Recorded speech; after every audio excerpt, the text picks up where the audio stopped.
Hello, hello, and welcome to my All Ball podcast. I'm your host, Larry Flynn. This is our fourth episode. I've been pretty excited about a lot of the reception I've been getting about the podcast. So thank you, of course, for continuing to listen. This is probably going to be one of our best podcasts because I'm bringing in a guest. That's right, so you won't have to listen to me blabber on for the whole 20 minutes or so. But we'll be bringing in Pat Ralph, who is a Villanova alum, a former writer for the Villanovan, one of the guys who covered the 2016 national champs all the way through the season, was a fan before it was cool. And he's going to be a student at Columbia Journalism School this upcoming fall. Shout out to Pat for landing that gig. That's terrific. Former stops are at Bloomberg Business, AOL Sports, Rant Sports, and yes, the Villanovan. That's the number one. And Pat's done some great work for the Villanovan and for our staff over the last few years. Wrote an article about Chris Jenkins and his relationship with his brother Nate Britt. He was one of the first guys on that story, which always is a good sign for a young journalist. So, of course, thanks to Pat Ralph for coming out and talking on the show today. All right, and without further ado, I'd like to welcome Pat Ralph. Pat, thanks for coming on, man. Thank you, Larry. I appreciate it, man. Like I said, this is awesome that you started this podcast. It's as we were talking about, huge podcast fan, and I'm glad to be on with you. Yeah, thanks, Pat. All right, so we're both Villanova guys, right? Yes. We both covered the national champs the whole way through, and I kind of want to get your opinion on this. Did you feel like throughout the season, like this was kind of a miracle season, or did this feel at all like, this team is special? Where there was kind of like, a twinkle to the players, to the practice, to the environment? Yeah, when the beginning of the season came around, I thought we could obviously go deep. We had the talent, we had the team chemistry, we had the experience of being in the tournament, having lost before, to really make it deep, and I thought make a run at maybe, the national championship and stuff. But, I think you agree with me, and I think just in terms of being in the student body and stuff, I think there was a lot of skepticism given that, of course, the last 2 years, the disappointing exits in the second round as a high seed when we were the 2 seed, and lost to UConn in 2014, and then when we lost in 2015 to NC State. So especially that when we were a number 1 seed. So I think there was a lot of pessimism and maybe just not a lot of I think people were very skeptical about it, and I was skeptical too.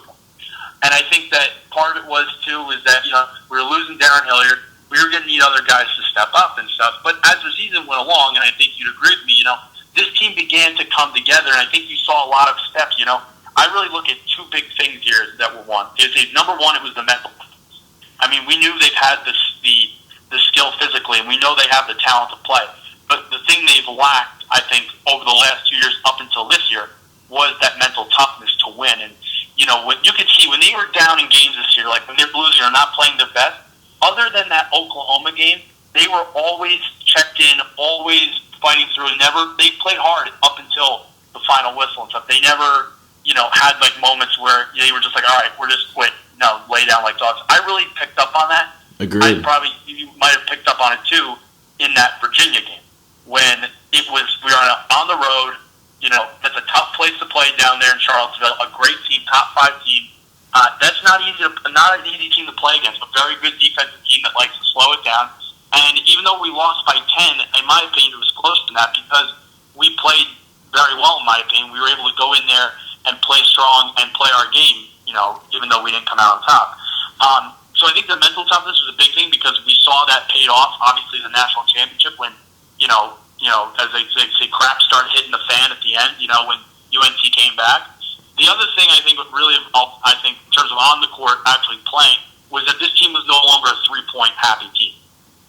They love to shoot the 3, but this year you probably felt the same way, that you weren't watching a team just shoot threes like in the past. Like, all right, we're losing. What are we going to do? Just shoot threes. And teams knew that's how to beat us.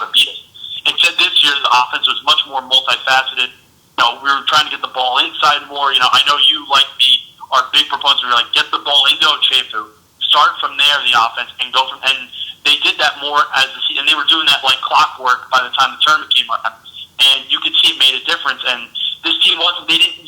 They were. I mean, last year if they were to shoot maybe 35, 30% from three or less, they would get blown out. It was an automatic loss. Yep. But this year, if they shot that bad from three, they could win.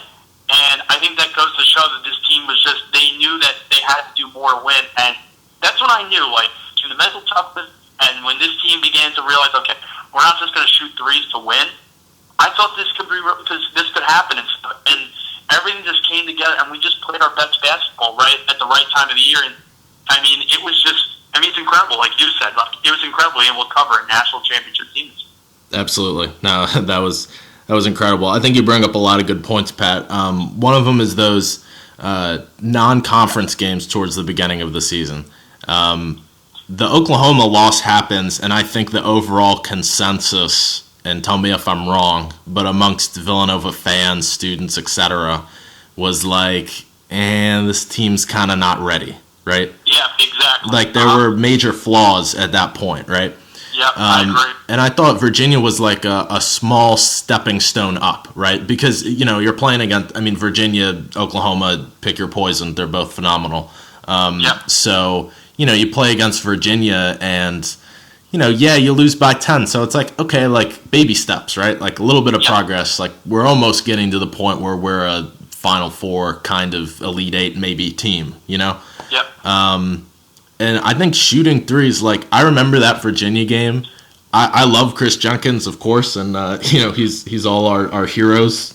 But I remember he was just like chucking them in the Virginia game. I mean, he was like Steph Curry range, like shooting these, Steph Curry relative to college, which is like NBA three. And of course, Jenkins can hit it now, and we all realize that. But I remember thinking like, man, these guys are just, there's like no conscience in these guys. There's no discipline. These guys, they're just kind of chucking a little bit. Exactly. But they totally fixed that, right? Yeah, and you brought up a great point about Chris Jenkins. And this is, I think, what it's really remarkable. And you think about guys who have like developed and stuff. And I've always said his freshman sophomore year, I was saying he was a poor man's Kevin Love. Mm-hmm. Maybe before Kevin Love has had these issues with the Cavs, we'll get to that later. But right. I would say in terms of like what you knew Kevin Love, he rebounded well for Jenkins, and he just stand on the perimeter and shoot. And that's all he did his freshman sophomore year. And I felt, I was recently saying to a couple of my friends, saying like, I realized with college basketball, and I figured you probably picked up on this too, is that a lot of the progress you see during the season, a lot of that is done, I think, during the summer workout. That's where you really see where guys make their improvements on their game. Yes. And I would say if I had to put money on one guy who really had a breakout summer last year, I think it was Chris Jenkins, because this year, he wasn't just shooting threes. That pump fake was deadly. He was getting guys jumping like off a trampoline with that pump fake. I love the pump fake. Yeah, and he was getting good looks. He was shooting 2-pointers now and stuff, getting good looks close to the rim and stuff. And he became a better defender this year.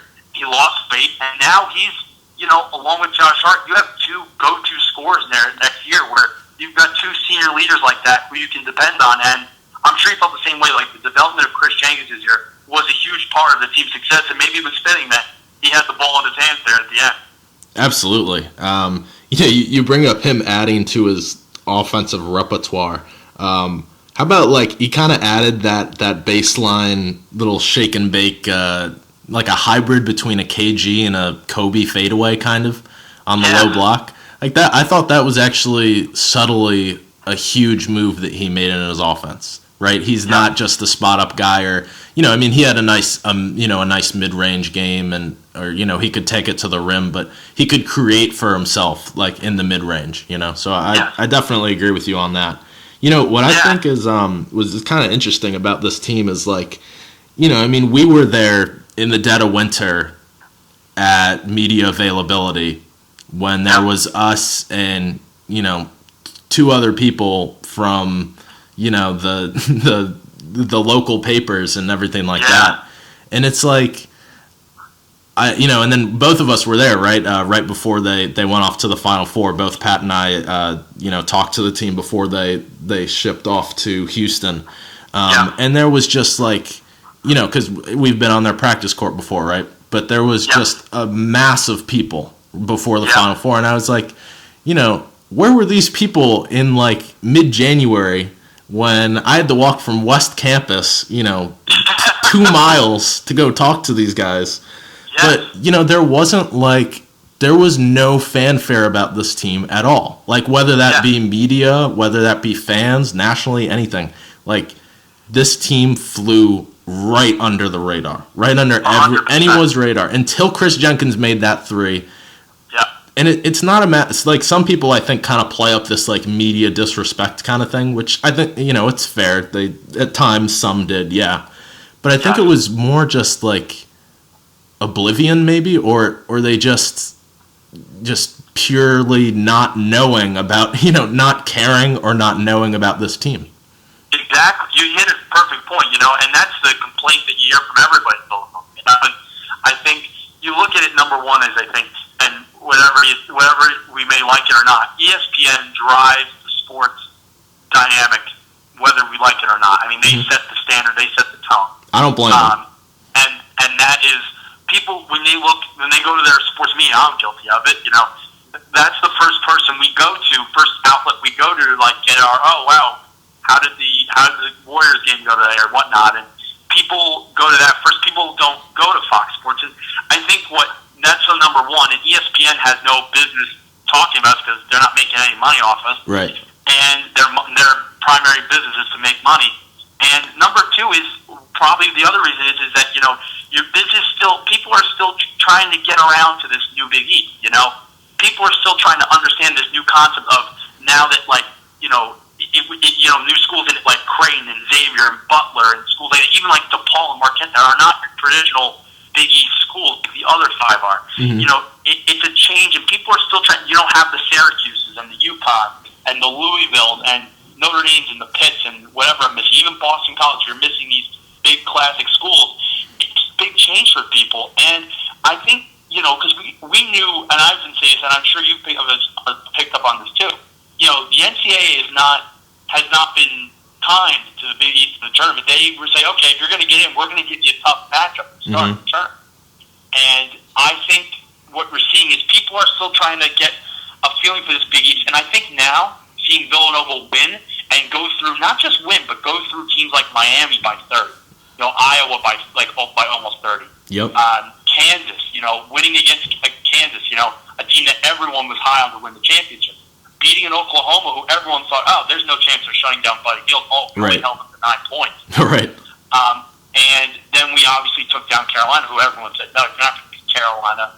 All that mystique and everything that goes with the Carolina program, you're not beating that. So I think now you're going to see people maybe tuning in to watch Villanova a little more now, maybe wanting to see, like, what's this Big East all about and what do they have to offer? Because you know what, too, we're not going to be alone next year as a great team from the Big East. Xavier's going to be right up there too. Definitely. So I think it's great for the conference, and you're exactly right. Like, where were all these people in January? And now, it's almost like they know, like, it's never going to be the same now because, the caravan's going to be following them wherever they go. They're going to have the targets on their back.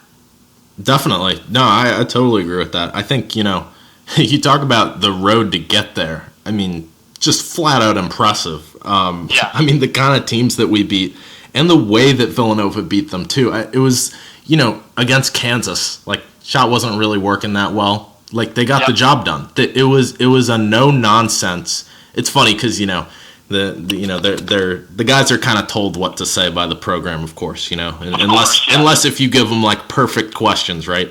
Pat and I suffer through that, of course. But, they say, I don't know how many times Daniel Ochefu has told me that, we take this game with a business-like approach, and I'm like, I'm never going to put this in an article.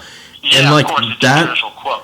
But that's, like, exactly what they did. Like, maybe Ochefu was actually giving me something there. Like, because it's so that's how they played. It was just all business all the time. No fanfare, nothing. Nothing. I think they liked being that team. Like, okay, no one's giving us crap. I mean, no one's giving us credit. No one's hyping us up and stuff. Like, let's run with this. And even when I think it took us, I mean, I was listening to podcasts. I listened to the ESPN one and the CBS one for college basketball. all throughout the tournament, even before it, and like still no love. I mean, the CBS guys, big Villanova guys, they loved us, and they talked a lot about Villanova, but not a lot on the ESPN podcast. No surprise. But even as we got, I would say, all the way through the tournament, every matchup. Oh no, Miami's gonna win. No, Miami's. Okay, no, Kansas. Okay, Oklahoma. They can't play local. Yeah. It took really till that national championship where I remember I'm listening to the ESPN podcast, Seth Greenberg and Andy Kazan talking like, maybe this Villanova team is really good. And it's like, oh no, nice for you to realize because we are playing for the championship. That's good. Yeah, I agree with that. But I mean, nevertheless, I thought that was just a absolutely incredible season. It's something we'll both remember for the rest of our lives. And I got to ask you too. I've always been wondering this. So so just to give the audience know, so when we had for the Villanovan, we could have media people go to the games and stuff and whatnot, and like I was like, I'm not going to be like being a fan. Like I'm not going to be. When we sit at the games, Larry knows this is that we can't. We're not supposed to cheer. We have to be like objective. Right. And I've been caught doing it. I'm sure you've been caught doing it. It's part of the business. Tell me. I don't know. I was wondering this because I was talking to somebody recently about this. Somebody asked me, "Did you guys have media go to the Final Four?" I said, "Yes." I didn't go like as a media person because I just knew I couldn't do it objectively. But I said, we had a guy go do it, and I've always wanted to think like, how did you do that? How did you not like want to scream and pump your fist and go nuts when Chris Jenkins made that shot when you're in the media section? So I wasn't actually in the media section. That's that's the big thing. Like so I was faced with this dilemma, right? I could have I could have had someone else go down. I don't think anyone wanted to cover it for the media, to be honest. If you're a student, yes, 100%. And I'm looking at this saying like, okay, what kind of article can I write when this is all said and done, right? This is such a monumental moment that like I'm not gonna do a game recap. Like, sorry, right? And maybe that's being a bad sports editor, but I wanted to like make the articles that I wrote about this more than Chris Jenkins scored 14, right? Like that doesn't really matter. So I figured that I could write any article from the fan section, right? And I could actually write things from a different perspective by being in the fan section, right? Yeah, exactly. So the stuff that I ended up writing for Sports Illustrated after that was all about being a fan, which was an incredible piece. I remember reading. Thank you, appreciate that. But and I that might be the best decision I've ever made is to sit in the fan section. I went down to Houston with my dad, and the shot goes in, and like I'm in tears. I'm just weeping. I saw you were too. There was a video you up on Facebook. So a GIF has gone around. My roommate, he filmed me after the game crying. I cried for probably like a half hour afterwards, and now it's viral, and it's all downhill from here. Yeah, but I mean, there was no other reaction, right? There's no other way to do it, and you're right. Like, I mean, nobody as a student. I look back on it now, like, oh, it would have been cool. Like, I'm sitting in the media section, but like, it wouldn't have been the same experience. Like, you wanted to be there with your family, with your friends and stuff to experience that, and because we have a hard enough time. Like, I'm pumping my fist when we're playing like Fairleigh Dickinson in the beginning of the season. Right. Like what, I couldn't do that if we're playing Carolina with the national championship on the line. Are you kidding me? Yeah. I completely agree. Yeah, so I completely agree with you, Pat. That was, I'm so glad that I was a fan for that. And, I turned and hugged my dad and cried on his shoulder for, a couple minutes, and that's something that you'll never forget, right? Oh, yeah. Where in the arena were you for the championship? I was like on try to picture this, right? So it's like the North Carolina bench, but on the opposite side. Okay. And then kind of like in that corner that kind of, funnels back. It was over there, but I wasn't nosebleed. I mean, it was good seats. Like I was like right behind. I had the perspective of being pretty much like a straight line behind Jenkins, like when he let that ball go. And, like, watching it go in, like, it was, of course it was going in. Like, it looked perfect. It looked absolutely perfect. And I'm thinking before the 4.7, I'm thinking, like, yeah, 4.7 is a long time, but, like, you don't win on a buzzer beater. Like, it just doesn't happen. It's too good to be true. Yeah. So I'm thinking overtime, and I'm thinking, this shot, But then when Jenkins gets the ball, in the 1-2 step, as he called it, right? Yeah. And, like, and it's just like how, Jay Wright, I could honestly kind of understand how his reaction was just bang. Like, if you got Chris Jenkins stepping in 1-2, like, he had Arch set the screen, just from a perfect basketball stance, like, that ball should have gone in, right? Like, in a vacuum, that ball should have gone in. It should, yeah. Yeah. So, anyway, that was amazing. All right, so let me ask you a couple. And I know exactly where you were sitting because so the student section for Villanova flipped for the national championship. Mm-hmm. We were behind. So where you were, Larry, because you were in, like, where all the Villanova fans were. We were, like, the student section for the Oklahoma game was the one next to where you were sitting for the championship. Oh, okay. Oh, right. Mm-hmm. Because we were behind the hoop when Jenkins hit it. Yes, right. So we were on the other side of the court. Yes. Yeah. Perfect. I remember, like, I was 7 rows back. I was diagonal to him. Like, I was, like, diagonal where I was, like, enough to the side of the hoop where I could see him catch the ball and let go. And I saw that ball coming towards the hoop, and it was a time froze. And I was like, yeah, man, that looks good. Yeah. That looks really good. And then it just hit, and it was, like, hysteria, pandemonium, and just everything that, like, it's just like the world exploded. Yeah. It was just crazy. That's a perfect way to describe it, right? I remember something hilarious, too. This is when you know, this is the struggle between being a college student and trying to be a sports writer. I remember, so, Larry, you sent us out the email, I think it was Sunday, for stories. Yep.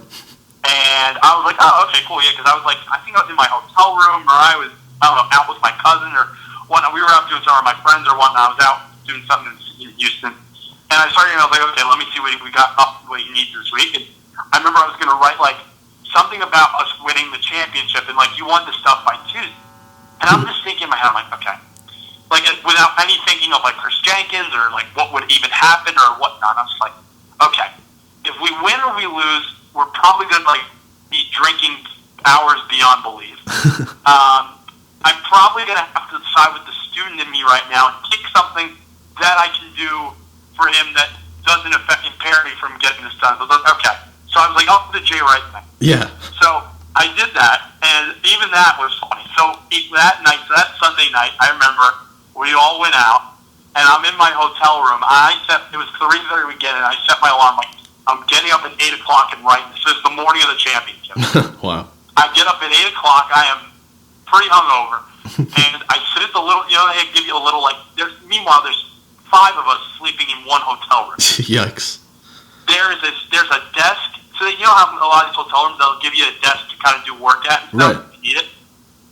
Yeah. They gave me, there's a desk there. One of my buddies is on the floor right next to the desk. I, like, squeeze into the chair there at the desk, and I'm just writing while everyone's fast asleep. I was like, I just got to get this done. But anyway, that kind of perfectly describes the struggle of wanting to cover the event like you and I, and then wanting to be a student and enjoy the experience. I was like, that sums it up perfectly. Yeah, no, that's hilarious, Pat. But it's special, man. And like you said, this is something we're never going to forget for the rest of our lives. And you're lucky you got another year as a senior to cover this and see what happens. And you're very lucky to have that. It's going to be awesome. Absolutely. I mean, next year is going to be a whole lot of fun. Obviously, this year was phenomenal, but I'm pretty excited about next year for a couple reasons. I think, first of all, we can talk a little bit about Josh Hart's decision to come back, because I think that's really exciting. But there's a lot of, people are saying, well, can they deal with, Arch and Ochefu leaving? And, like, this team is adding a lot. They really are. So much. This is not a typical, senior-laden team that then falls off. I mean, this isn't like Wisconsin, for example, that kind of like built up to 1 year in particular, the Frank Kaminsky, Sam Decker senior year. This is a team that I love how Jay Wright recruits. It's like a constant influx of like, next guy up, next senior class leading. And just the talent that's coming in. You got Spellman, you got Pascal, you got DiVincenzo, who I actually thought showed a lot in the 9 minutes before he got redshirted. I think next year is really excited. What excites you most about next year? I mean, I think what excites me most is that there is no reason why this team cannot repeat as champion. Yes. I mean, this team, I don't care about, I know everyone's loving this Duke All-American team. That's all going to go to the draft next year. Yep. The whole starting lineup's going to be top, lottery picks. Mm-hmm. And I know everyone's like, oh, they're number one. But, like, I mean, we've got this time, let's think about now. We've got the experience. We've got the confidence. Now, we know we've been there. We know we can do it. This team, you got the senior leaders. You've got Hart. You've got Jenkins who are going to lead the way. I'm very excited to see what Brunson does as a sophomore. I think he's really going to step up into that Arch role and be like that leader. I think you learned that under Arch. I'm excited for Spellman. Everyone seems really excited for him. And I think this one thing you said, we're adding a lot. And this is a good problem to have. This is the thing with Josh Hart coming back. And I'm sure I've been saying this. I think this is going to be, other than trying to remember that they're, once again, like everybody else, they got to win the championship. They're nothing special now. This team is going to be. They have this team is going to be very, very deep, like aggressively deep. Yes. And especially at that 3, like the 2, the 3, and the 4, like those wing spots. Especially if they play small, like they got a lot of guys who are going to expect minutes and aren't going to get a lot. And that's going to be and some egos are going to get hurt.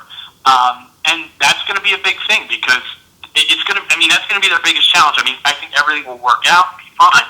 But it's a good problem to have where you're going to have a lot of guys expecting to get a lot of minutes. I don't know what your thoughts are about that, but that's something I've been thinking about for a while. Definitely. I mean, again, like you said, it's a luxury, right? It's not necessarily a problem. I look at the Warriors and what they're doing in the NBA, and like I can't help but compare. In theory, I'm not saying anyone on Villanova is anything close to Steph Curry or Draymond Green, but I'm saying like in terms of the overall culture, right? Because I think with the Warriors, you see how David Lee stepped down, to let Draymond Green take his role. You see how Iguodala comes off the bench without thinking about it. It's just it's the culture of that team. Villanova has that. They have kind of this mix and match, interchangeable pieces, guys who are really versatile. I mean, to me, Josh Hart can play 2 through 4, right? Yeah, 100%. Eric Pascal's a guy who's coming in and who I'm really, really excited about from what I've, watched a little bit of Fordham highlights and things. Me too. 100% on that. Another guy who's like 2 through 4, right? Spellman could be a stretch 5 or he could be a bully 4. There's like so much versatility with this roster. Actually, more versatility than this team had last year, I think. That's true. That's a very good point. So that really excites me. I think it's just. Let me get your take on this. I was talking to my roommates about this the other from Nova last week. We met up and we were talking about this and we were wondering, talking about like right now. I'm going into the season thinking, okay, here's probably what. I could probably give you 4/5 at least of the starting lineup. I'm thinking Phil Booth steps up as that other guard. Mm-hmm. I think he's proven that he's going to step in there and take the spot that Arch is leaving. I think then obviously Hart and Jenkins, the 3 and the 4 start. What are your thoughts on the 5? Because here's what we were thinking is, because he's a senior, does Darryl Reynolds get that? Does he come in with that? Okay, like he was on the championship team. He's the senior. Like he comes in with it's his job to lose. Or because of Spellman's, his ceiling and with the talent and how he's better than Reynolds, do you think they go to Spellman right away? Or do you think what one of my friends said is, do you think they start with kind of like the Rudo of Chafer thing, like they start with Reynolds and kind of ease Spellman in and then eventually Spellman's the guy at 5? What do you think about that?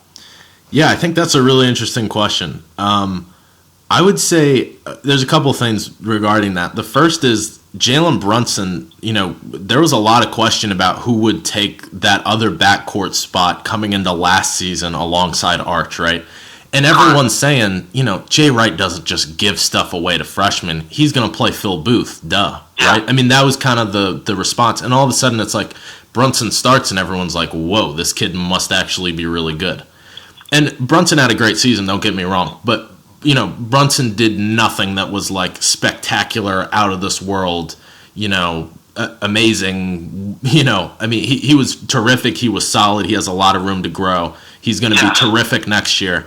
But I don't think that Jay Wright even considers, like, taking, for example, Daryl was a part of the championship team, or, like, I don't think that's Jay's thought process. I think he actually thinks, what is best for this team? Like, what is the best, and it's not always like who's the best starting five, but it's like, what is the way I want to begin games? Who's the first guy I want to bring off the bench? How, like the dynamics of the team, things like that, right? So I think, I don't think Jay Wright is looking at this decision saying, like, Spellman's a freshman, he's not playing, or he's not thinking, Daryl's a senior, he deserves it. I think that Jay is absolutely going to wait until, the training camps before the season, and he's going to see who plays better and who is best suited to play that starting five. My personal opinion, I'm kind of in favor of Daryl starting at the five. Because I think, first of all, Daryl is really underrated. Yeah, really you're underrated. 100% right on that. When he filled in, he was shaky for a while, right? But I've always been a Daryl guy, and I said, apparently he's a great guy too. My minor media interactions with him, he's always been very, very respectful and nice and everything. But he's a very friendly, down there guy. Yeah, absolutely. But he made that movie with Phil Booth and Mikal Bridges for one of his comm classes. A must watch if you haven't watched this. Give yourself 5 minutes. You'll thank yourself. Yeah, pause the podcast, anything. But Daryl, this whole time, like, he has the body for it. He's got the tools. I mean, Daryl knows his role too. When I talked to him before, like during the media stuff before the season, he's like, I'm like, what do you think you can bring to this team? Do you think you're going to finally get a shot? Like, kind of where are you at? And he's like, all I do is defense and rebounds. And like, that's his answer to everything. He's like, I get on the glass. And you got to have players like that. And I think in the starting lineup, alongside already strong offensive guys, like especially Hart and Jenkins, but also, I mean, I think Brunson's going to make a leap. We could talk a little bit about that too. But, if Phil Booth is the guy, or, maybe if it's Bridges, that might change things up, because, Bridges can be more defensive-minded, so then you go with a little stronger offense from Spellman. But I would expect them to put out a lineup that, starts, sets the defensive tone, isn't going to give out rebounds, is going to, be poison. So I think they go with Daryl, but what do you think about that? I think that's what I was always wondering, because I could see him going with Daryl and stuff because of the fact that, he gives them something different. As you said, this can be a very offensive-heavy, like, starting lineup right now, but he does provide something a little different. As you said, he knows his role. I think there's a lot of, obviously, hype around Spellman to be like, okay, this kid should be the real deal. Like, plug him into the five and start him right away. I agree with you. I'm very excited to see the growth that Brunson makes going from as a freshman to a sophomore. I think he's learned a lot of how to be a leader as a point guard from Arch. Absolutely. And I think you're going to see a lot of that. And I'll tell you the one guy who I'm so excited for, you mentioned it briefly there, is Bridges. I mean, that he's like our Iguodala. He can just come in there and lock you up, wherever it is. Yep. And he knows another guy knows his job. Like, he'll get buckets, but he knows he's in there to play defense and guard pretty much. What he's so valuable for is you bring in him with Hart. And Hart's a good defender. But you bring him in, and he can guard the other team's best guy. That lets Hart do what he can do on offense. And he's so valuable because of that. It just gives, like you said, a lot of versatility for lineups for Jay to use. And it just gives them, a lot of resources to go around in different lineups, different matchups to use, so on and so forth during the season. Absolutely. And I think about, like, let's say that they were to start Booth and Spellman, right? Then off the bench, you kind of have a lot of unknowns, or guys who just can't really create for themselves as well. I mean, Pascal would kind of be the focal point on the offense when you go to the bench. But you'd have Spellman, DiVincenzo, Am I missing anybody? I mean, those would probably be the main other guys. Maybe Painter gets minutes in there, or maybe Delaney. But those to me seem to, if we're kind of rolling with like an 8-man rotation, at some point, I think those are, and those guys, of course, I love them. I've talked them up already on the show. But I think it would be better to have like a Phil Booth off the bench, or have a Spellman off the bench. Like a Spellman Pascal combo off the bench. I don't think you're losing anything. No, because you get that offensive punch, and as you said with Booth, if you bring Booth off the bench, you keep him there right now. I mean, that gives you like a veteran leader to kind of lead the bench. Right. And if I have to say one thing about next year's team that's weird, I don't think it's not the end of the world, but there really is only one point guard. There's kind of only Brunson. I mean, Booth can play the point. DiVincenzo is going to have to learn it a little bit. But there's really, we had 2 pure point guards playing together. And that, you didn't lose anything when you took Brunson out or you took Arch out. The offense still ran fluidly because you had a starting point guard in the game at all times. Yeah. But I wonder this year, if they start Brunson and Booth, do they take one of them out quickly so that he can kind of, stagger the minutes so that one of them would go with the second lineup? Because I don't think a DiVincenzo run, nothing against him, he's just, I'm not sure he's at the stage to run an offense yet. No, and I think you're right on that. I don't see him as that either at this point. And I think Booth can do it. I think that's, again, something that's going to have to develop and stuff, because we know Brunson can do it. There's no question about that. Mm-hmm. He's only going to grow more. But I think Booth, that's going to be his one area he's going to have to grow into, is be the guy who can say, okay, I'm not going to score. I'm not a score first guy when I'm going out there. I'm looking to get other guys involved and really just be the guy who they can run it through, get things going for everybody else and stuff. And as you said, like, how they do that, like, or do they keep Brunson in because he's the better guard? Do they kind of keep him in first with the second unit guys who come in, or do they kind of keep him with Booth, being like, all right, here's somebody, he's a veteran, he's a leader. They keep him with them. It's kind of going to be interesting to see. And I think that's what Jay's going to be doing, is just kind of mixing and matching, see who works well with who and stuff. And that's something that's I think they're going to test that out all season long and stuff until, even till the tournament, just see what works right and what's, working best for the team. Yeah. And you might see some, bad or, not great losses early on in the season. But we saw that this year. So I think if everyone's willing again to be patient with this team, I think they'll have things figured out in no time. And I think our non-conference schedule this year is impressive. Yes, it is. I mean, you got Virginia again. We're playing Purdue, right? Yep, Purdue as well. We're playing Notre Dame. Yes. That's a nice schedule. We got Virginia again. Yep. Am I missing anybody else? Any other big non-conference games? Not off the top of my head. I think I've hit all the big ones. Yeah, there could be tournaments and things where, you beat one team and you're on to a tougher opponent. I think I've got to check something. Me and my cousin is like a diehard Syracuse. He went to Syracuse. Like, he thinks it was like meant to be that he was. You can't even. I can't even tell you how obnoxious he was when they got to the final, because he knew they didn't belong there. Right. And he was just like, "Oh, we belong there all season. We're one of the best teams in the country." So annoying. Yeah. We were saying, he remembers when Villanova did, after they left the Big East, and Syracuse and Villanova kind of struck that deal where we played at Syracuse and then they played at Villanova.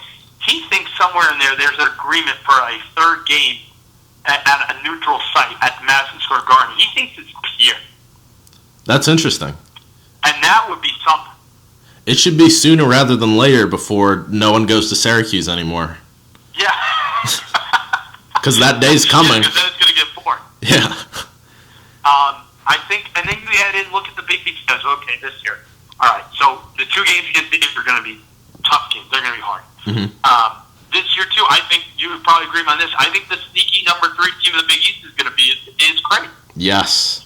Thank you. You're on the Creighton bandwagon with me.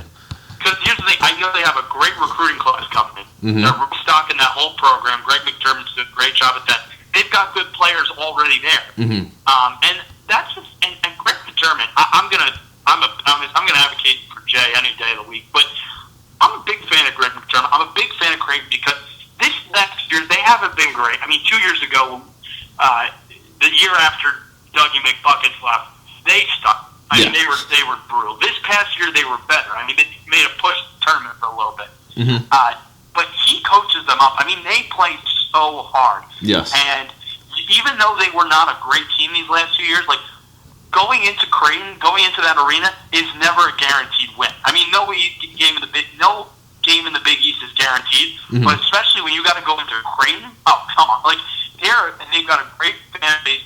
I'm high on Creighton. I think they're going to be, like, a good team because the rest of the Big East this coming year, I got to see, because I think Creighton's going to be, like, number 3. I think Marquette's going to start moving up the ladder, too, because Woj is doing a good job there. I think Providence is going to slip off a bit with losing Dunn and Bentel. Yep. St. John's is still another year or two away, I think. Seton Hall, I hate to be there, but I think they took losing Whitehead is a big loss. It is. It is, absolutely. And DePaul is just, they're just meant to be cellar dwellers for the rest of, eternity. But DePaul's DePaul, man. Let them be DePaul.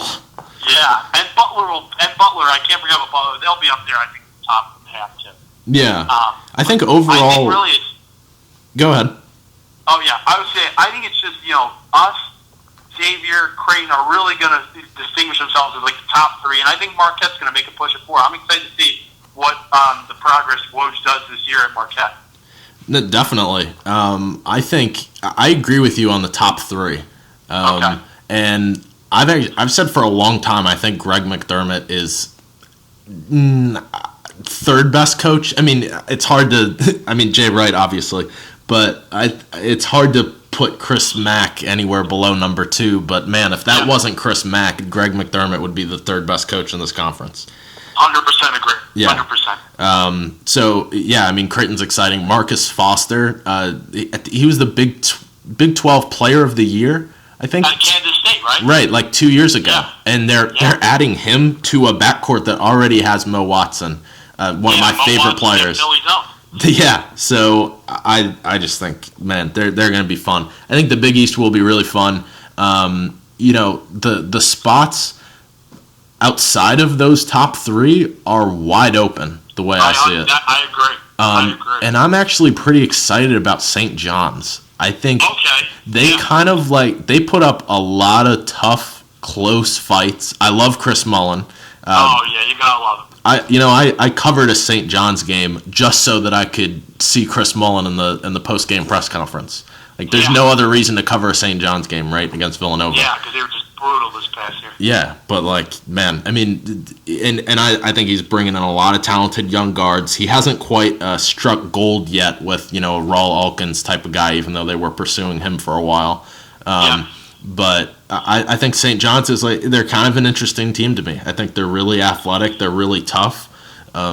So they should be fun. I think Providence is going to be abysmal. I'm really sorry to say. I feel for Ed Cooley right now. I mean, they were a decent team with Dunn and Bentel, and you take away those guys.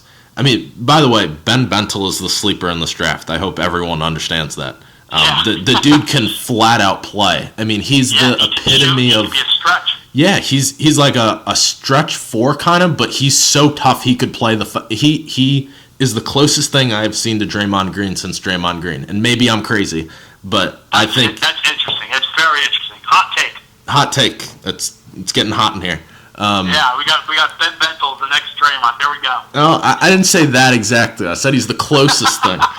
Listen, there's no another Steph Curry, and I don't think there's ever going to be another Draymond Green. But Ben Bentel is sneaky, very, very good in this draft. So anyway, next year will definitely be exciting. Let's talk one more thing Villanova related, and then we'll talk a little bit of NBA stuff too. Sure. So I've been really, is saddened the word or distraught? I don't know. Maybe those are too intense. But I'm saddened, distressed, whatever, that teams are not, they're getting workouts, right? Yep. But I have not seen a single mock draft anywhere or any publicity about Arch or Chefu going in the second round of this draft. Now, am I crazy to think that they could play, that I think that they're good enough to play on an NBA roster? Like, am I a homer? Or is there something real there that I think either one of them could make a roster or have some sort of minor, I'm not saying anything big, but a minor contribution in the NBA? I think number one, as you said it, I've said the same thing. They're not on any mock drafts. They're nowhere to be found. Right. I don't think they're going to get drafted, unfortunately. Mm-hmm. I think they should be drafted because we know what they can do. That's the homer in me, but I don't think they are. Right. But do I think they're going to get something? I 100% think so. I can't. Here you go. I won't reveal my sources, or else my sources will. If they find this list is found out, they might come and cut my neck off. So I'm going to keep. I'll keep this vague, but I won't say who. But I know that that they've both been working out with teams, both Ochefu and Arch. Yep. I think both are going to get summer league deals. I think they're both going to get picked up, kind of like Javon was last year. Hopefully they don't get hurt. They're going to get they're going to be undrafted rookies. They'll get contracts. They'll get an opportunity to play for the team. I'm going to make a hot take bold pick here. Here's my pick. Love it. I'm going to say Arch gets a deal with the Sixers. I love it.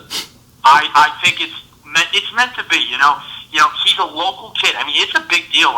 He's from the local area. He went to Neshaminy.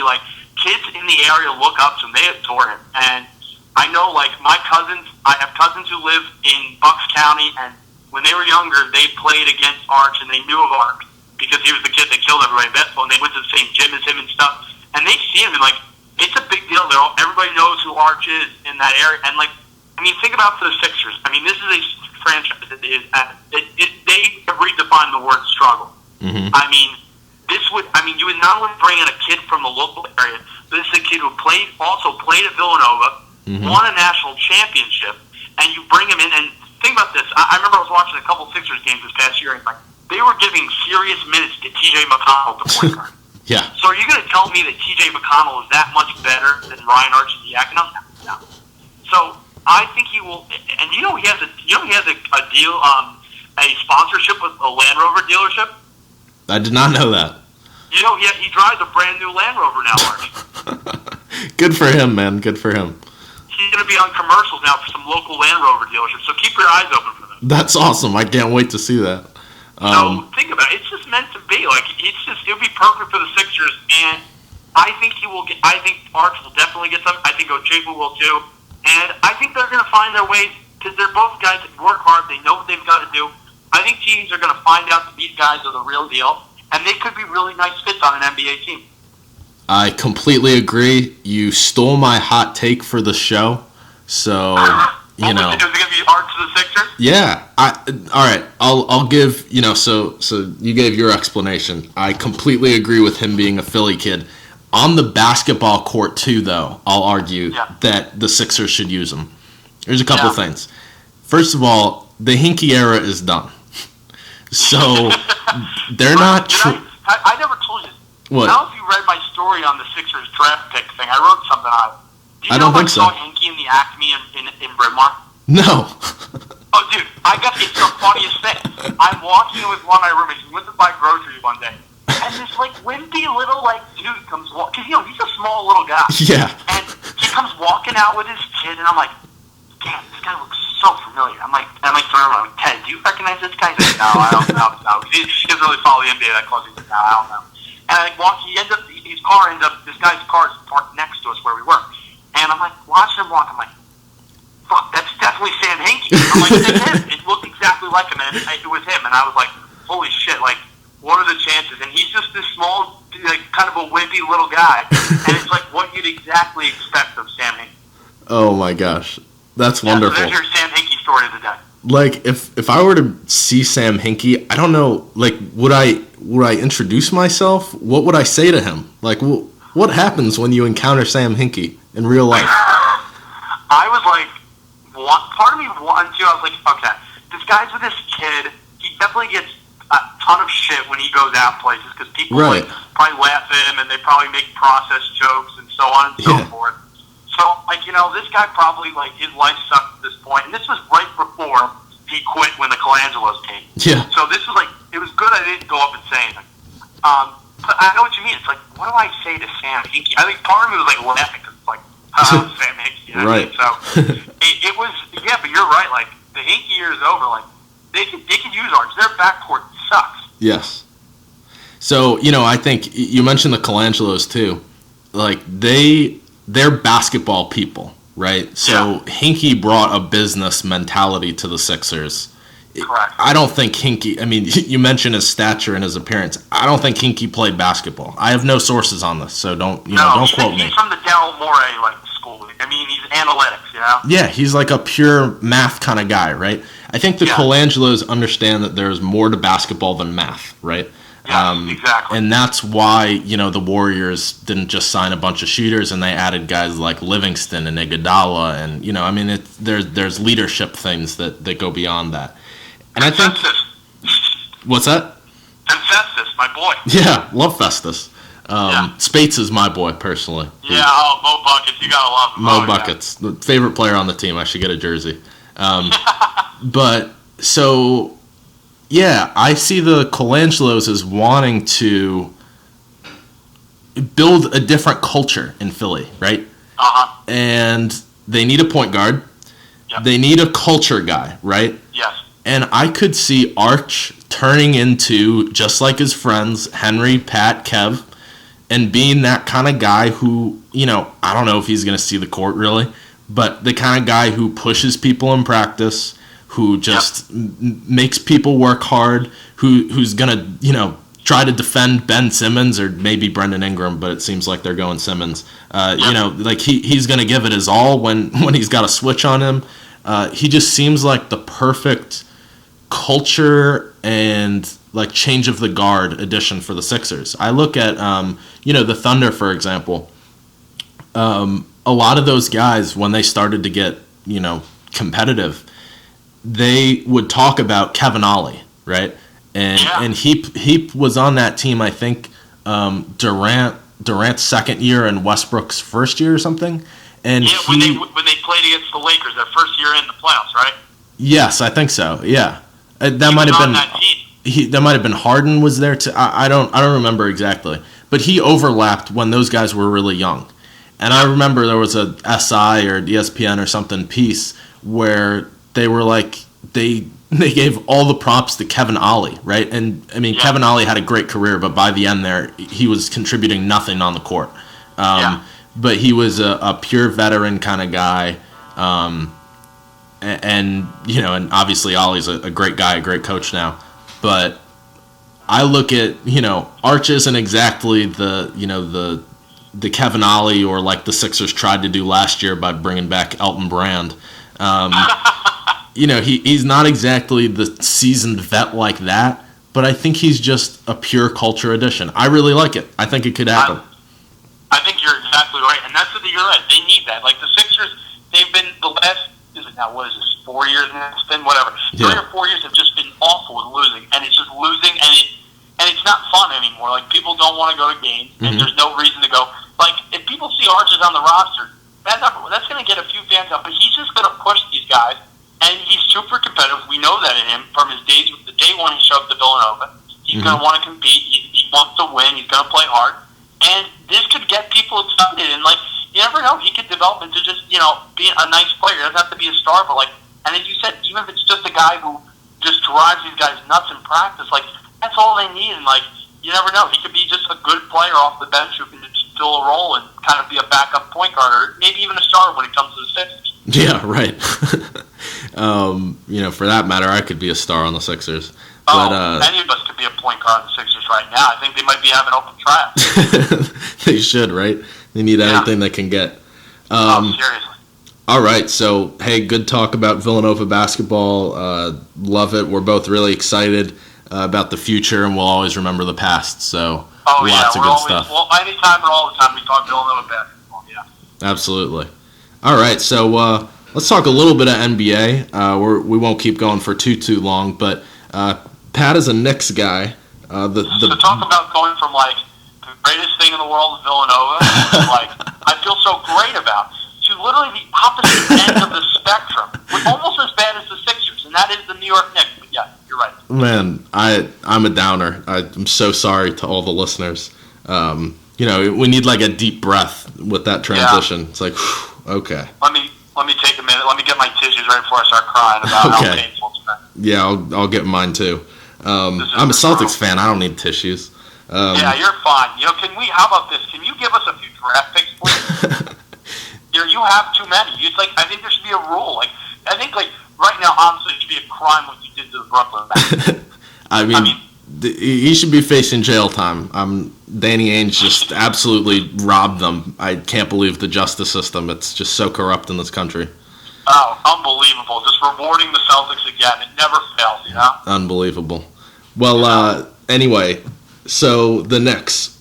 I would say I'm really, really interested to hear what you think about the Jeff Hornacek hiring.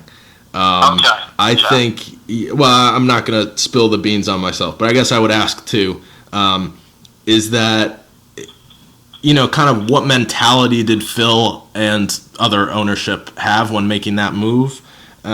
Is it good for Porzingis? Is it good for now? Kind of, what do you think is the thinking behind the Jeff Hornacek hiring? All right, so yes, Jeff Hornacek, okay. I would say, let me title it as I'm cautiously optimistic. Good. That is how I'm approaching it.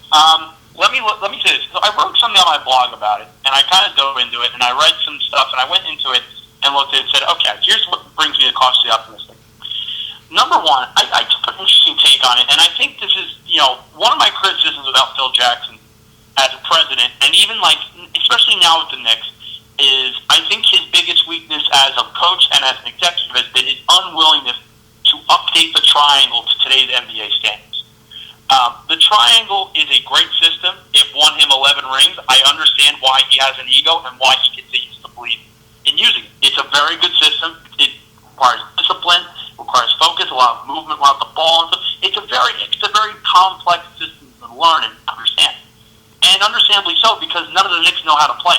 Mm-hmm. And it took even Jordan years to get down. I mean, it's not easy. It took Kobe years. A lot of guys don't get this. It's very hard. So it requires a lot of just mental focus. It's complicated. Anyway, today's NBA is not built for this. Unless you're the Spurs or the Warriors, it's not system NBA anymore. It's about, this run and gun, 3-point, 3-and-D type of guy, just running up and down the court. It's not about, slowing it down half-court basketball anymore.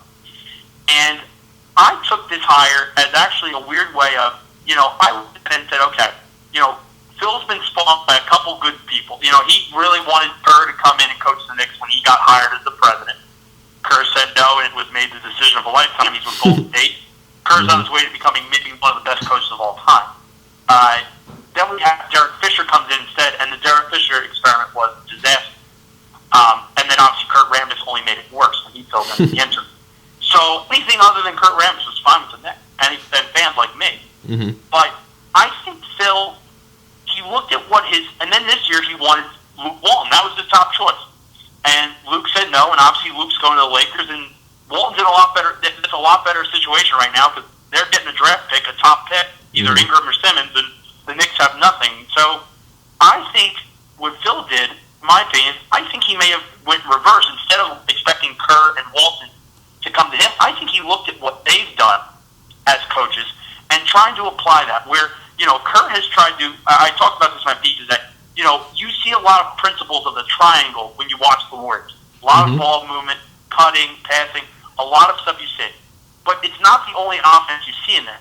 He does it, it's like a mix of things. You see it, the triangle you see there as well. You see, because you also remember too, Kerr owes a lot of his success and homage to Greg Popovich. He implements a lot of what Pop does too, a lot of the back screens and whatnot, and so forth like that. Yes. And then he does a lot too of just the modern day adapting to the players he has. He has two of the greatest shooters of all time, and one of the best all around players you're ever going to see in Draymond. So he's adapting to what he has as well. And I think that's where Jeff Hornacek comes. Hornacek played a similar style in Phoenix. I mean, I would say it was more run and gun, get up and down the floor. I mean, just shoot threes, quick play, get up and down. Not as much of a system type, but a faster pace like what the Warriors are playing and the Spurs are playing, compared to what just a traditional triangle is. And I think this is still kind of realizing, I think it's a little bit, he's given Jeff Hornacek some power to choose who he wants as his coaches rather than Phil handpicking who's going to be on the bench with him. I think Phil is a little bit realizing, okay, my team last year didn't know how this offense works. Nobody understands it. And this is more fit for today's NBA. And I think that's where the Hornacek hire could be good, is that the Knicks were one of the slowest teams in the NBA this year. I think they were one of the fifth. I don't know where they ranked, but they were one of the slowest in the NBA. Yep. And they're going to speed up this year now with Hornacek, and you're going to see some triangle principles integrated into it. But I think you're going to see the Knicks play faster, and I think this is a little bit Phil trying to say, all right, look at what Kerr and Walton have done in Golden State. Look at the success they've had. Let me see if I can try to do some of that with Hornacek, a guy who, it's kind of funny, too, which is really interesting, is that he's not a Phil guy. He's a Jerry Sloan guy because he played at Utah, ironically, when Jackson was coaching the Bulls and beat them in the finals.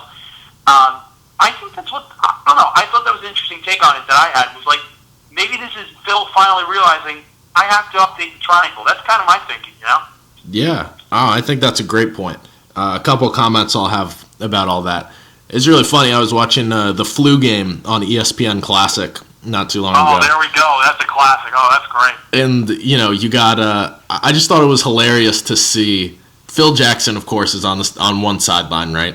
And you got Jeff Hornacek, who was, probably the third best player on that Utah Jazz team. He was, yeah. And I think it's hilarious that you see how the stark contrast in two teams that kind of hated each other and kept going up against each other, and one always won. But I'm just thinking they have no clue that in 20 years one of them's going to be running the Knicks and the other one's going to be coaching the Knicks, right? Yeah. That had to be the last thing that they ever would have thought in the 90s for both of them. So I thought that was pretty funny. So I wrote that same exact thing in my piece.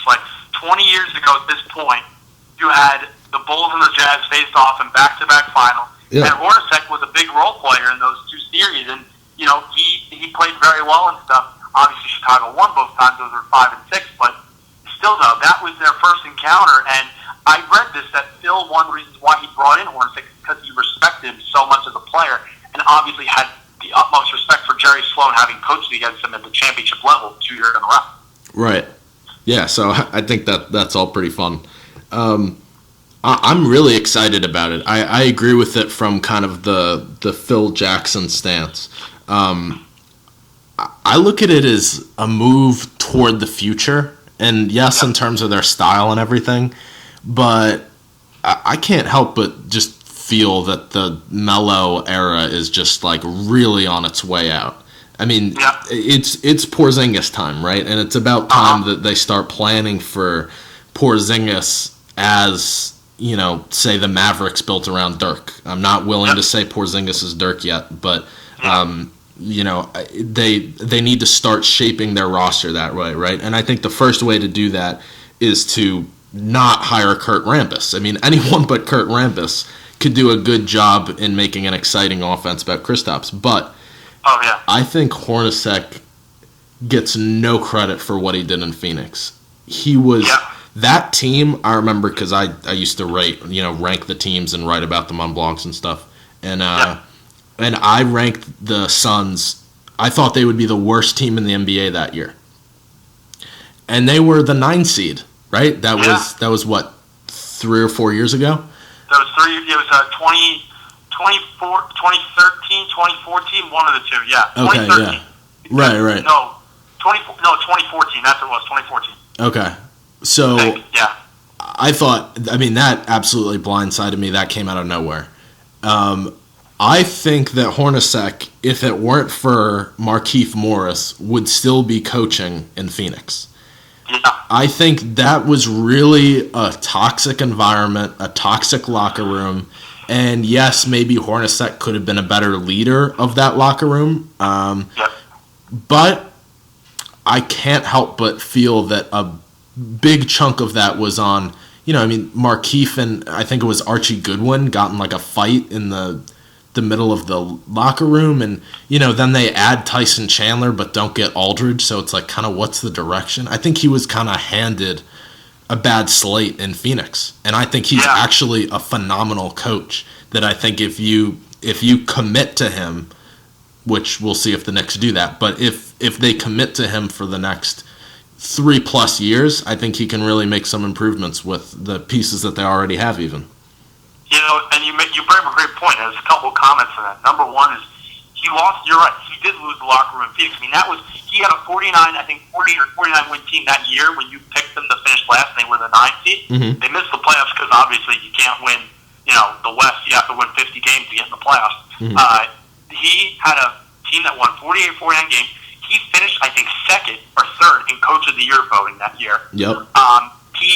Think about the players he had. Eric Bledsoe. He had Goran Dragic. Mm-hmm. He had some great players. He said Markieff Morris, and he had some good talent. Then, as you said, you had the injuries. Brandon Knight, when he came over in that trade, he hasn't been really healthy. Bledsoe's been hurt. The Dragic situation, that soured really bad. They had to get him out of town. Mm-hmm. We also forget, too, that your boy, Isaiah Thomas, was on the side. That's right. And that soured really fast. Yeah. And he's just had a lot of... you're right. A lot of it was him, but a lot of it was just the situation. And when he was there, I looked this up. They ranked in the top 10 in offensive efficiency that season. And they had a great offensive team, and they have it, obviously. If they can do that with the Knicks, that would be great. And you bring up a good point, too, is going back to looking what the Knicks have right now. I am in 100% agreement with you. It's time to trade Melo. I've been saying it. They need to move on. As much as Melo says, I want to be here, and I'm excited for Jeff Warren's second, blah, blah, blah. One, I think that it's not 100% true. He wants to win. He's 32. His knees are getting bad. He's getting to the end of his prime, is pretty much at the end. And not many guys are good past their early mid-30s. Very few are like Jordan or Kareem, who are dominant into their mid to late 30s. I think it's time to let him go. I mean, he's the only tradable asset we really have. And I think you're right. I think it's time to build around Porzingis. This is the first time the Knicks have had a young guy to build around since Patrick Ewing. Yeah. That's 30 years ago since they drafted him. Right. This is the first time the Knicks have had that. And the Knicks have been terrible at doing that over the last 20 years. So that's why I'm this is why they need to do it. And I think it's just time. The Melo era is over. It needs to end. And they could get some really good drafts and some talent if they trade him. Absolutely. I think there was Frank Isola, who I'm a fan of, proposed this as an idea, I think, last season. And it was pretty much a 3-way trade. Depends on what happens with these finals, I guess. But it would send Carmelo Anthony to the Cavs, Kevin Love to the Celtics, and some random assimilation of all the random stuff that the Celtics have to the Knicks. And I thought, I don't know, I hear that and that kind of makes a lot of sense, right? You got Melo reconnecting with LeBron. You got Kevin Love to Boston, which I honestly think is inevitable. It's been rumored for 5 years. It's probably just going to happen at some point. And then, you got an opportunity to rebuild with a lot of cool stuff. I mean, you would easily take the 3 pick for Melo, right?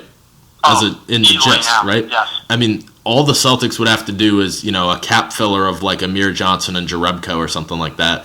And the 3 pick, and I think the Knicks, if the Knicks are smart, I think they take that deal in a heartbeat.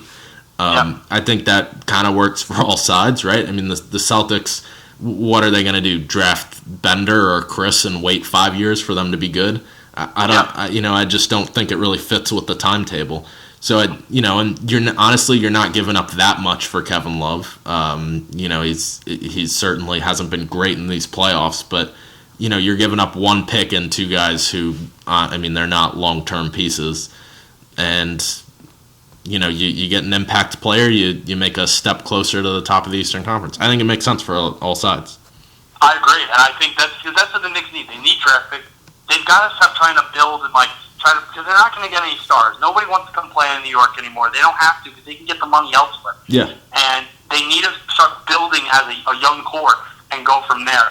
And I think that would fit, as you said elsewhere.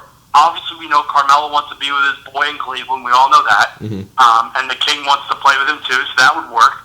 And we all know too that like the Celtics are a superstar away from really being a legit team and a legit contender. And we know that Kevin Love just doesn't really fit with the Cavs that well, and could step in really nicely for Boston. So I saw that trade too earlier that Frank Isola reported, and I was a big fan of that. And I'm hopeful that they make a move for Mel. I think it will be sooner rather than later that they try to trade for him, because this team needs to get younger and he's not getting any better. And also too, I'll be honest, like I'm going to kind of a little bit here, believe it or not, come a little bit to Melo's defense, because he's at 32. He and Chris Paul are kind of being the guys of that generation, of the Melo, CP3, LeBron, Bosh, Wade, that generation of players who don't have rings or stars. And Chris Paul as well as Melo are very well aware of that they are the guys who don't have championships of that group. And I think Melo, you can knock him. Okay, he took that contract, he signed that $124 million deal to stay in New York. But at the same time, though, he's been even though he's had his moments where you want to pull your hair out, he's been he's improved as a team player. Yes. And helping the younger guys, and trying to be a leader in the locker room, he has improved with that. People may not believe that, but he has. And you want to see him get an opportunity to, get an opportunity to win. I'd like to see him get an opportunity, maybe at least contend to win, because it's not going to happen in New York. And he sacrificed a lot to do this, and it's just not going well. And it's not going to get better before it gets worse. You know what I mean? Agreed. Yeah, I mean, I'm not a Melo hater. I think there's too many Melo haters out there. I think he's the kind of guy, you put him in the right situation. I mean, one of my favorite teams, and I don't know if I'm legally allowed to say this as a Celtics fan, but that 2013, am I right about the year?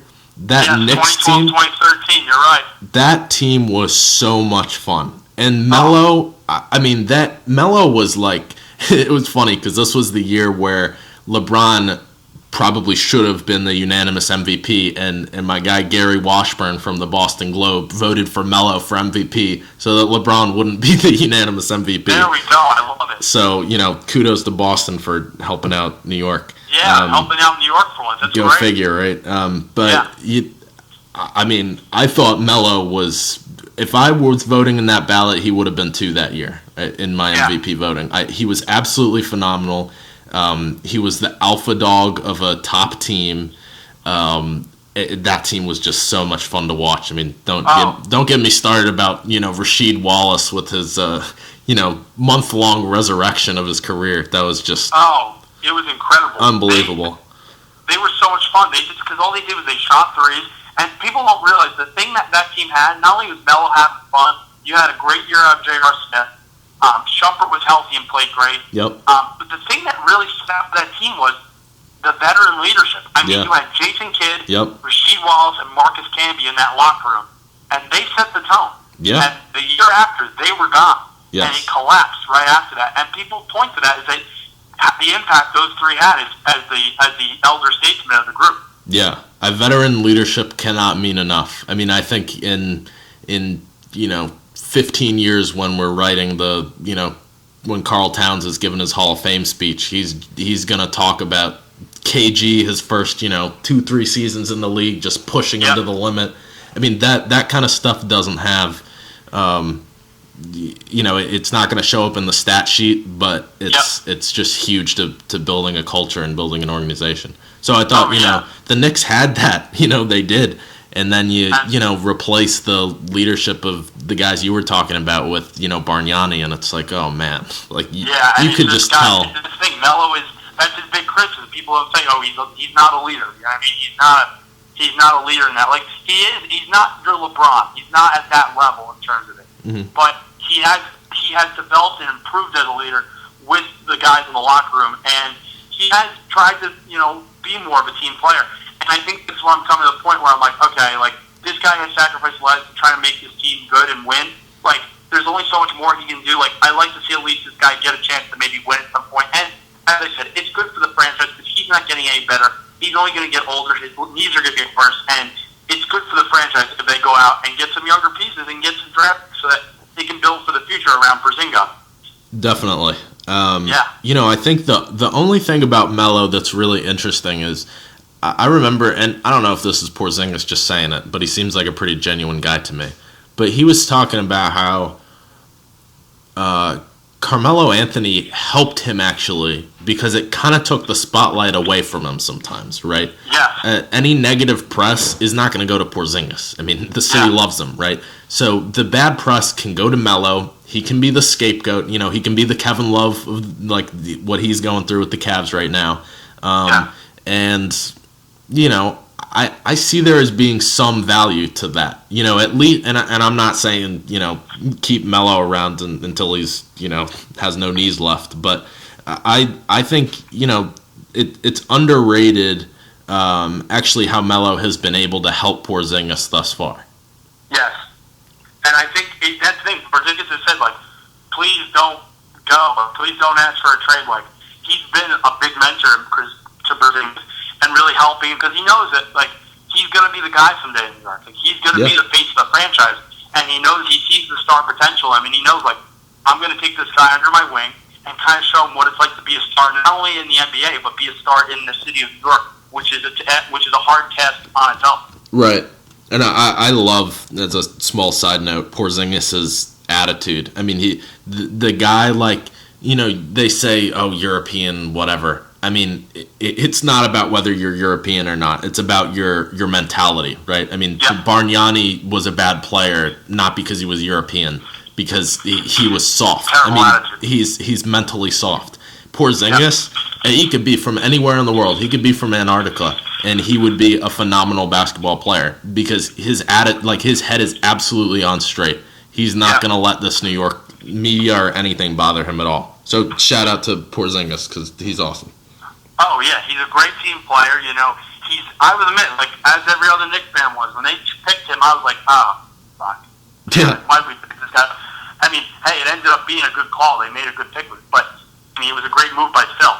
But it was at first, it was, I was not on the Porzingis bandwagon, I'll be honest. I didn't have a lot of faith because I didn't think, oh, this guy's going to be that good, Yeah. Hey, I agreed with you. And then I saw the light and I realized he's actually a phenomenal player.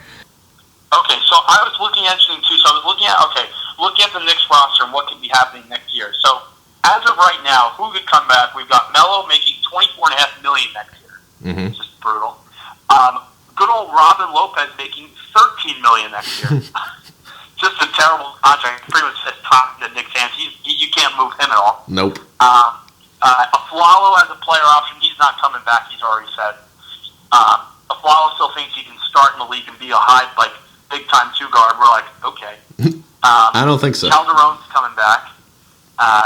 Porzingis, Kyle O'Quinn. And the one guy who I'm very excited about, otherwise, we have Tony Roten coming back. Oh, boy. Mm-hmm. But the one guy who I am excited to come back for, and I think this community is how they implement him to this new Hornacek offense, who struggled in the triangle, and there's a lot of excitement around him and what he could do, is Jerry Grant. Mm-hmm. Jerry Grant did not. He was specifically the guy who didn't do well in the triangle, and it was obvious because I remember Fisher played him a lot at first, because pretty much the problem with Fisher and why he got fired was all right, they would run the triangle, but then when it came down to the nitty gritty and winning a game, they just pretty much said fuck the triangle, we're just gonna do what we want. Right. And Grant was better for that because he knew better in that sense. He didn't really understand the triangle that well, and then pretty much rode the bench when Rambis took over. So I think I'm curious to see. Because everyone was very excited for Jerry Grant this year. It was a disappointing first year. I'm excited to see what Hornacek can do with him. He has the potential to be a pretty good point guard. He can score.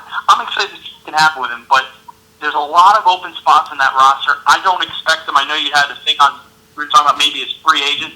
I don't think they're going to get any big-time free agents. They're not going to get a Kevin Durant. They're not going to get anyone a big name whatsoever. I think one guy who I would love to see them get, if they could make a move from, I don't think he'll come, is Conley. Mike Conley. Mm-hmm. Definitely. But I think in terms of free agents and in terms of draft picks, I think it's wise to build this team from the young with a core, a young core at this point, and go from there because it's just it's worth giving it a shot and just building with something nice and because like even for the Sixers right now, like it has sucked for them the last 3 or 4 years, but now they finally get the number 1 pick. They finally got some pieces, and maybe something might come of that. So there's reason to maybe be hopeful as a Knicks fan that maybe they'll do that. But I don't know. I think it's the struggle, as we said, kind of going back to Phil, is like it's his ego, and does he want to sit through a rebuild? You know? Right. No, I totally agree with that. I am totally on board the Grant train. I thought that was sneakily one of the better picks in that draft. Yeah, I agree. I thought they nailed 1 of 2 picks. You know, when they picked Porzingis and Grant, I was like, well, all right, Porzingis might turn out to be good, but there's no way Grant, you know, a pretty solid like 6'4" point guard, is going to turn out to not be successful in this league. So I'm really excited about Grant. I think he's good for a run and gun type of team if Hornacek tries to implement that. And I would say there's probably like 2, maybe 3 other players on this roster that I'm excited about. Like obviously other than Porzingis, and you know Melo's a great player, but not on New York. I kind of like Lance Thomas. Like I thought what he brought last year was pretty good. He's a versatile kind of guy. I think if they could bring him back for a modest, a modest salary, I think it'd be pretty good for both sides. And then I would say, you know, Galloway, I thought is also a good player. You know, I mean, these aren't, you know, this isn't en route to a championship yet, but you know, these are guys. These are guys who are not really NBA starters. Yeah, but like they're guys who, you know, you could kind of play on the bench and like, you know, it might work out a little bit. And I also think Kyle O'Quinn is like not a solid guy, not a solid backup to have.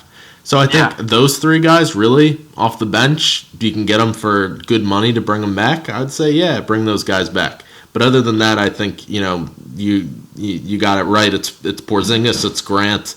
You know the Afflalo ordeal was a disaster. Robin Lopez is only going to be there because of his contract, and obviously Porzingis is the guy you build around.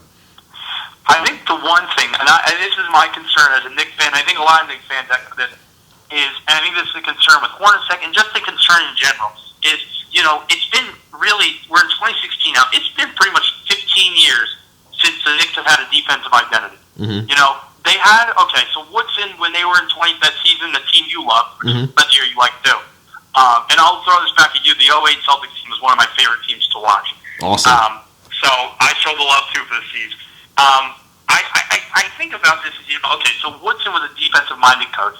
And that 2012-2013 team was a very good defensive team. Yes. But they weren't like, but their identity was not defense. Their identity was three-pointers, scoring, high offense. Like, they just ran, they would run teams out of the building. Mm-hmm.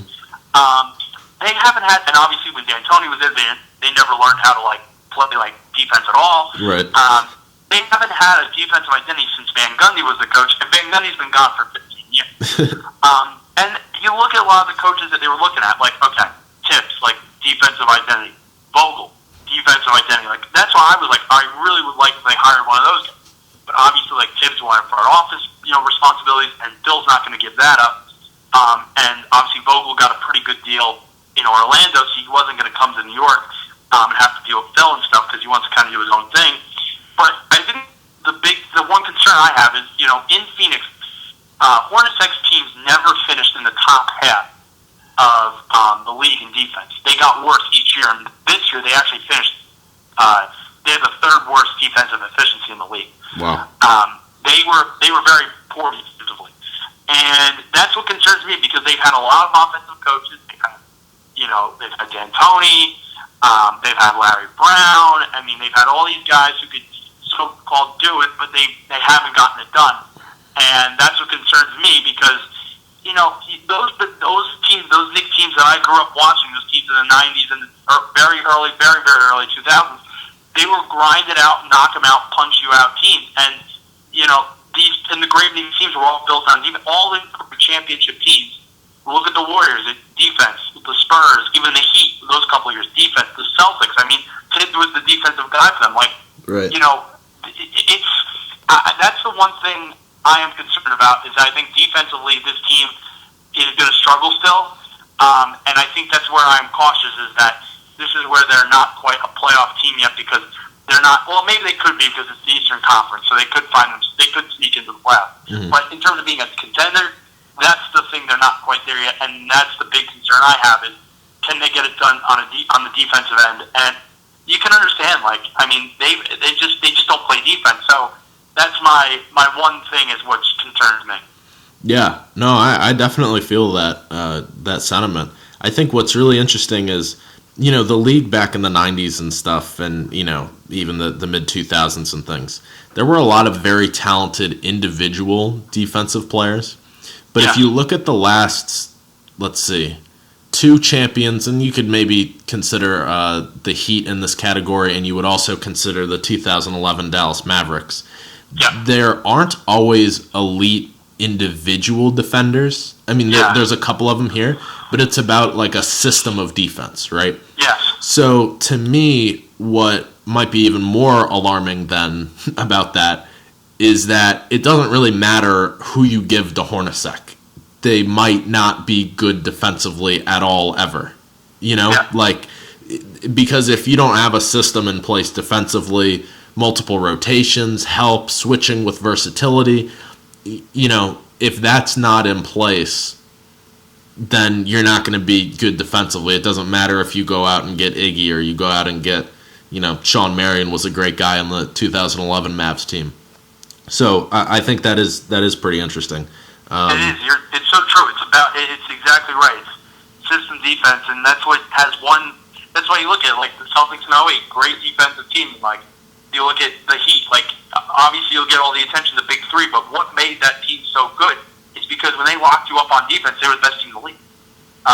There was nobody touching them. And that's the thing with the Warriors. When the Warriors get going on defense, I mean, no one's stopping them. So and that's the thing, again, it's a system thing, and that's the thing. Like, you don't necessarily need, like, that one.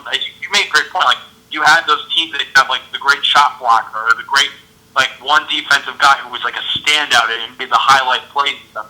But that's not the case anymore. Today's game, it's more of a system thing, and that's what, as you said, that you kind of need now, where you can fill the pieces all you want, but if the system's not there, it's not going to happen. Definitely. Completely agree with that.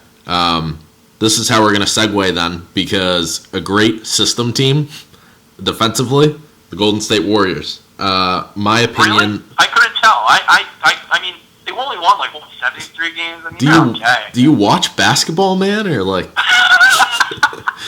No, they're okay. They're not bad. Yeah, they're solid.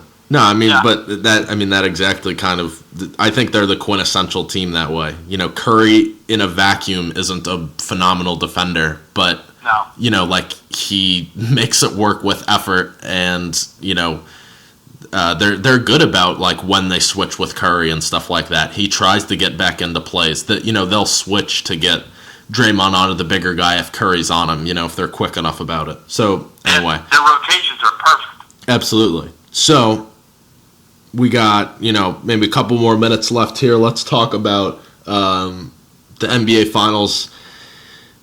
So, I guess we'll start with the Draymond Green incident, which I'm going to kind of turn this over to you so I don't get too heated about it. But, you know. Can we get the tweet up? It's blasphemous. It's all caps. Just go to my Twitter page at @LFlynn_NBA Nova and just read my tweets about this. I have nothing else to say. You're right, though. It's true. So my man Mo Spates, I think, summarized the whole incident the best when he tweeted out a baby bottle.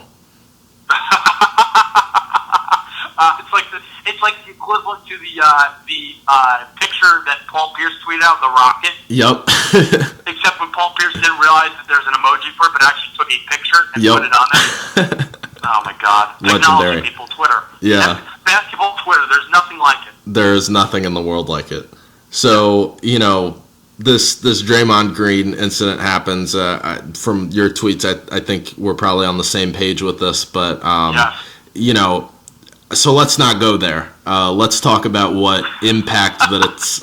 Yeah, just I'll stop myself. We don't want Larry starting to scream and get mad, and then we end up going off because we could end up another hour about LeBron. Oh, we don't that's want right. To push that. No. So what kind of impact? You know, is Golden State going to win Game 5? I guess that's all it comes down to, right? And if they don't win Game 5, is this suddenly an interesting series again? So do I think they win Game 5? Yeah, I think they still get it done. They should be fine. I think they can still get it done. They're at home. They're going to want to clinch it and finish it up in 5. Even if I saw this bogus thing on ESPN today. This is a classic ESPN. It's like, are the Warriors toast without Green? I'm like, okay, he's out.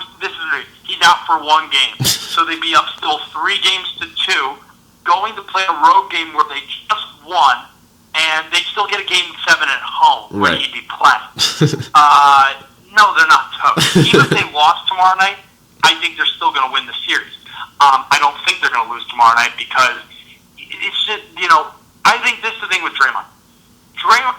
Steph is the best player. He is the 2-time MVP. Mm-hmm. Draymond might, in my opinion, be he's the heart and soul. Mm-hmm. And he really, you could see in that, and I think this is what you're going to see. I think they'll win tomorrow night, but you're going to notice, like, I go back to the Oklahoma City series, like, okay, when they got blown out 3 and 4, okay, there a lot of blame went on the Splash Brothers for not doing anything. Oh, Steph's hurt, Steph's not doing this, blah, blah. And then Clay's like, oh, yeah, not making it. And obviously Game 5, Steph started to get up a bit. Clay pretty much saved the season in Game 6, and then Game 7, they all chipped in and won. If you remember in Game 3 and 4, though, and then, as you said, the big difference was the Thunder completely took Draymond out of his funk. Mm-hmm. And Draymond was just out of control. That's when he gave Adams the old 1-2 to the nuts. And he just lost control. He was just not playing himself. He was playing sloppy. I mean, I think that Game 3 against Oklahoma City was the worst game I've ever seen him play. Yep. And he just didn't play well. And he kind of, and you see this now, you saw this in Games 5 through 7 against Oklahoma City, and I've seen it so far in the first 4 games of this series, is when Draymond gets going and he's flying all over the place, rebounding, getting guys involved on offense, and then making his own buckets, they're just unstoppable. Mm-hmm. I mean, he's the heart and soul of it for me. I think he's going to be an MVP someday because of that. So I think they win tomorrow night, but it might not be as easy as I thought at once, but I think they win. What do you think? I'm kind of torn on this one. I absolutely think they would have won Game 5 if Draymond Green was playing. The thing is, they need 48 good minutes from Andre Iguodala to even try to match what Draymond Green does. True. Yep. He does so much for this team. I think this is basically whatever happens shapes up to one of two narratives, right? So I think if the Warriors win, they need a heroic Steph Curry performance, right? Yeah, Curry's got to break out like he did in Game 4. So let's say, Draymond goes down, Steph drops 45, and the Warriors win, right? Yep. Then all of a sudden, Steph Curry's the MVP. We forget about those games when he didn't play so well. And in 10 years from now, we're talking about Steph Curry as one of the greatest point guards ever. I mean, we're already talking about it, but we're starting to say, wow, I mean, back-to-back championships, the greatest team of all time. He dropped 40 in a clincher, right? So that could be one narrative. The other narrative is they lose Game 5. You got an angry Draymond Green in Game 6. There's no force in the world that could stop, not even LeBron James, that could stop an angry Draymond Green. And you get him on the road, too, which is like, this is like a perfect Draymond Green setting and everything, right? Like the perfect storm, 100%. Right. And you have, maybe Steph Curry doesn't play that well in Game 5, and you have Draymond Green just put in, one of those LeBron-type performances, like a 30, 10, and 10 game, right? Yeah. And then all of a sudden, that solidifies Draymond Green as, like, man, he is the ultimate villain, right? So I think one of those two is going to happen, and I really have no idea. But there's no way that if the Warriors lose Game 5, there's no way that Draymond Green does not absolutely go bananas in Game 6, and I think probably be the main component to a Warriors win. I 100% agree, because he's going to be, and you know him, when he starts, he's like, when he gets out of control like that and he starts getting fired up, I mean, nobody can stop him. And he has his swagger, it's just this confidence. Nobody can touch it. Right. And he can play with anybody. He knows he can play with anyone. Mm-hmm. And as you saw, he went toe-to-toe with Mr. The King, on Friday night. Mm-hmm. And he knows he can do it with anybody. And I think they will still get it done tomorrow night. But that's the thing. There will be nothing sweeter than Draymond coming back from the suspension, be like, "Oh yeah, you got me. Okay, you got me suspended for a game." Comes back in Game 6, like you said, just ends it on Cleveland's floor again for a second straight year and sends them home and gets Golden State their second championship. That'd be awesome. Yep, I could totally see that. So we'll see. I mean, should be a lot of fun. Regardless of what happens, I think the Warriors win this series, and I'd be shocked if it went back to Game 7 at Oracle. And even if that happens, I still would have the Warriors winning that, having been there before. And, how's a Kyrie Irving, Kevin Love going to play on a Game 7 on the road? Not sure they're ready for that. So I think, the Warriors win this at the end of the day. I think they're just a better team. I think really, the thing I've been noticing, and just the real big difference of these teams is, and this goes to, again, what you mentioned, Kyrie Irving, Kevin Love, that whole situation in Cleveland is, any lineup the Warriors put out there, this is what makes them so good.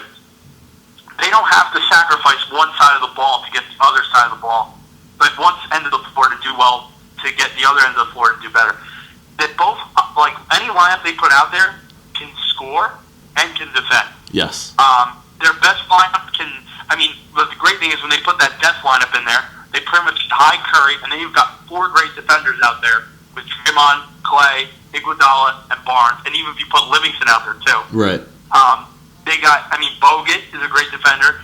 They've got, every lineup they put out there, they're not really sacrificing on the defensive or offensive end. However, with Cleveland, that's a big problem with them, is that, their best offensive lineup can't play defense.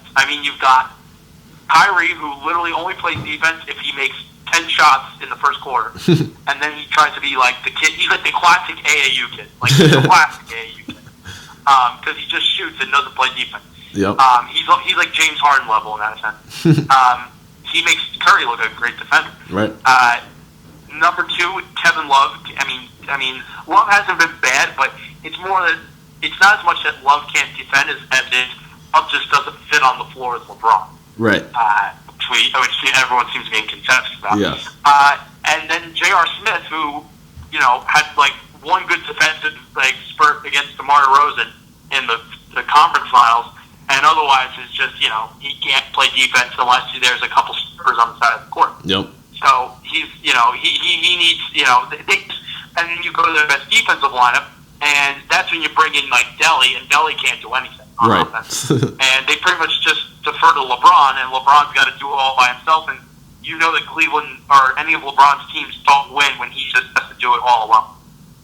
Yep. No, I completely agree. I just think Golden State's just got too much. Kerr is coaching circles around Lou.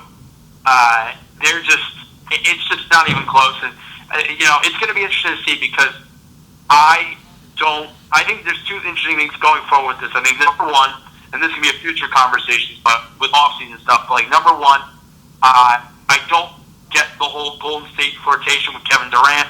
Mm-hmm. I know he's a great player. He's a top 3 player in the league, but, I don't necessarily think that bringing him in would make them better.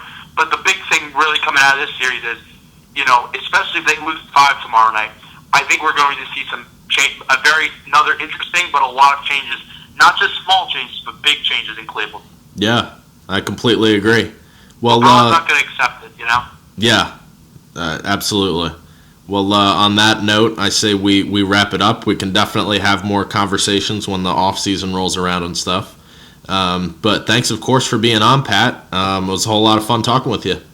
Thank you, Larry. This was awesome. Glad to be on the All Ball podcast. And, hey, happy to come on any other time you like. Awesome. All right. Sounds good, Pat. Take care. All right. See you, Larry. Take care, man. Bye. Bye.